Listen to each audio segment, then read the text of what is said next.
భద్రాద్రి కొత్తగూడెం జిల్లా పాల్వంచలోని కేటీపీఎస్లో భారీ కుంభకోణం వెలుగులోకి వచ్చింది. పాత విద్యుత్ ప్లాంట్లు తొలగింపు పేరిట భారీ కుంభకోణానికి తెరలేపారు.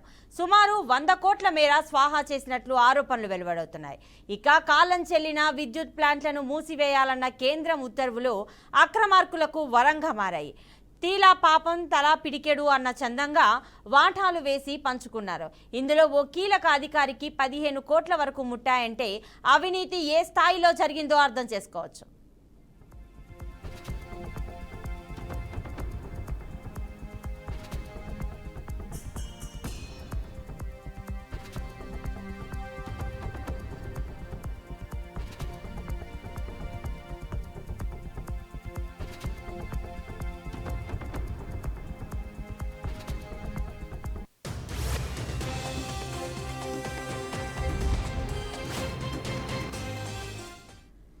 పాల్వంచ కేటీపీఎస్లో 120 మెగావాట్ల సామర్థ్యం కలిగిన 4 యూనిట్లు ఉన్నాయి. ఇవి నిర్మించి 30 సంవత్సరాలు దాటాయి. కేంద్రం ఆదేశాలతో 2019లో ఇది మూతపడింది. 2023 జూన్లో తుక్కు రూపంలో విక్రయించేందుకు టెండర్లు పిలిచారు. గుజరాత్కు చెందిన ఓ సంస్థ టెండర్ దక్కించుకుంది. అనంతరం టెండర్ పరిధిలో లేని కాపర్, అల్యూమినియంతో పాటు యాష్ ప్యాంట్కు వెళ్లే 8 కిలోమీటర్ల పైపులను ఇనుమును సైతం తరలించింది. ఇక ఇక్కడే 100 కోట్ల దాకా చేతులు మారినట్లు సమాచారం.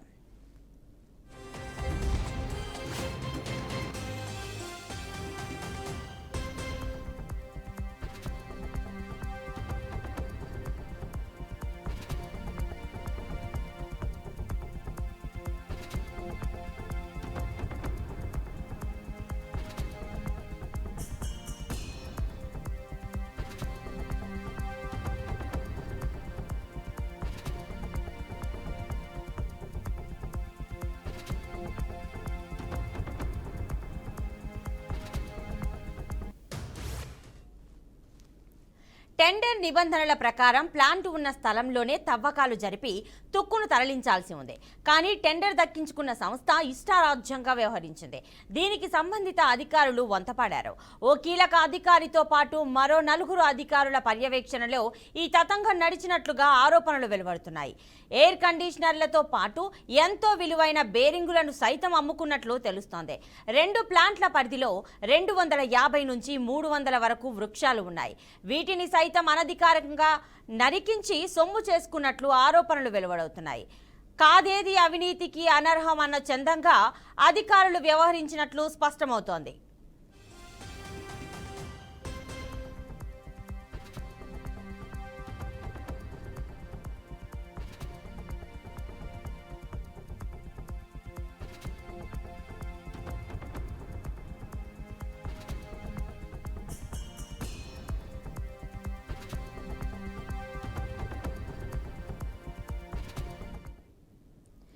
ఇక ఇదే అంశానికి సంబంధించిన మరింత డీటెయిల్స్ మా ప్రతినిధి నరసింహరావు అందిస్తారు. నరసింహరావు,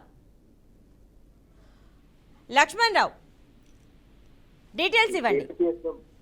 కేటీపీఎస్ లో భారీ కుంభకోణం పేరిట కోట్లలో వేసేశారని ఇవాళ స్పష్టంగా అర్థమవుతుంది. ప్రతిభ ఏదైతే సుమారు 100 కోట్ల మేర సలహా చేసినట్లు ఆరోపణలు వెలువడుతున్నాయో దీనికి సంబంధించి ఈ 120 మెగావాట్ల సామర్థ్యం కలిగిన నాలుగో యూనిట్ ఇక్కడ 30 సంవత్సరాల క్రితం స్థాపించడం జరిగింది. దీనికి కాలం చెల్లడంతో కేంద్రం నుంచి అనుమతులు తీసివేయాలని ఉత్తర్వులు రావడంతో 2023 జూన్లో దీనికి సంబంధించి పూర్తిగా ఇక్కడ డిస్మాండ్లింగ్ చేసేసి ఏదైతే ఉందో దాన్ని తీసేసి మిగతా ఖాళీ ప్లేస్ లో ఇంకొక ప్లాంట్ పెడతామనే ఉద్దేశంతో టెండర్లను ఆహ్వానించడం జరిగింది. కొన్ని పరిమితులు ఉంటాయి టెండర్లకి. ఆ టెండర్లు ఏదైతే ఆహ్వానించేటప్పుడు ఆ పరిమితులు ఇంత మేర తీసుకోవాలి, మీరు ఇంత మేర దీన్ని వదిలేయాలని చెప్పి ఉంటుంది. దాన్ని ఆసరాగా చేసుకొని టెండర్ దక్కించుకున్న గుజరాత్ చెందిన కంపెనీ ఏదైతే ఉందో ఆ కంపెనీ 8 కిలోమీటర్లు ఉన్న పైప్ లైన్ ఉంటుంది ఇక్కడ. ఏదైతే ఈ పవర్ ప్లాంట్ కు సంబంధించిన యాష్ పాండ్ అనేది కరెంట్ ఉత్పత్తి కోసం నీటిని వేడి చేసే టైంలో కొన్ని రకాల కర్రలను వాడతారు, బొగ్గును వాడతారు. ఆ బొగ్గు ద్వారా వెలువడిన యాష్ ని పైప్ లైన్ రూపంలో వాటర్ తో కలిపి బయటికి పంపిస్తారు. సుమారు ఒక 8-10 కిలోమీటర్ల దూరం పంపిస్తారు. ఆ పైప్ లైన్ కూడా ఇందులో టెండర్ లో లేని దాన్ని కూడా దీంట్లో ఇంక్లూడ్ చేసుకొని ఆ ఇనుముని ఒక్కొక్క పైప్ లైన్ వచ్చేసి సుమారు అడుగున్నర సైజులో ఉంటుంది, డయాలో ఉంటుంది. ఆ డయా దాని పైప్ లైన్ 8 కిలోమీటర్లు అంటే ఏ మేరకు ఇనుము ఉంటుందని మనం అర్థం చేసుకోవాల్సి ఉంటుంది. ఈ టెండర్ నిబంధనల ప్రకారం ప్లాంట్ లో ఉన్న స్థలంలోనే తవ్వకాలు జరిపి వాళ్ళు ఏదైతే మెటీరియల్ ఉందో తుక్కుకు సంబంధించింది. కానీ టెండర్ దక్కించుకున్న ఈ గుజరాత్ సంస్థ వాళ్ళు చేతివాటం చూపి కొంతమంది అధికారులు వాళ్ళకి ఎటువంటి రకాల దీన్ని ఒప్పందించారో తెలియదు, కానీ దాదాపు 100 కోట్ల మేరకు మాత్రం ఇది ఏదైతే ఏసీలు అయితే ఉన్నాయో మిగతా సంబంధించిన ఒక మిషనరీస్ కొన్ని ఉంటాయి. రన్నింగ్ ఏదైతే ప్లాంట్ పోయేటప్పుడు ప్రతి ఒక్క మిషనరీ కానీ ఇంకోటి కానీ ఇంకోటి అన్ని పోవాలని రూల్ లేదు. అది కాలం చెల్లింది కాబట్టి దాన్ని టెండర్ ఆహ్వానించారు. కానీ దాంట్లో ఉన్న యూస్ఫుల్ మెటీరియల్ కూడా తీసుకుని అల్యూమినియం అయితే ఉంది, కాపర్ అయితే ఉంది, దీన్ని మొత్తాన్ని తీసుకునే నిబంధనలు వీళ్ళు తవ్వకాలు జరుపు మొత్తం తీసుకోవటం. దీనికి అధికారులు ఎక్కడున్న సిఈలు అంటే చీఫ్ ఇంజనీర్, ఎగ్జిక్యూటివ్ ఇంజనీర్ ఇలా వీళ్ళని సూపరింటెండెంట్ ఇంజనీర్ డివైడ్ చేసి చూపిస్తారు అక్కడ ఆ ప్లాంట్ లో. అయితే దానికి సంబంధించిన దాంట్లో ఎవరు వీళ్ళకి సహకరించారో తెలియదు, కానీ మొత్తం మీద అయితే 100 కోట్ల దాకా చేతులు మారినట్టు తెలుస్తుంది. ఒక అధికారికి మాత్రమే కేవలం 15 నుంచి 20 కోట్ల రూపాయల వరకు చేతులు మారినట్టు తెలుస్తుంది. ప్రతిభ. Right Lakshmanarao, thanks for the details.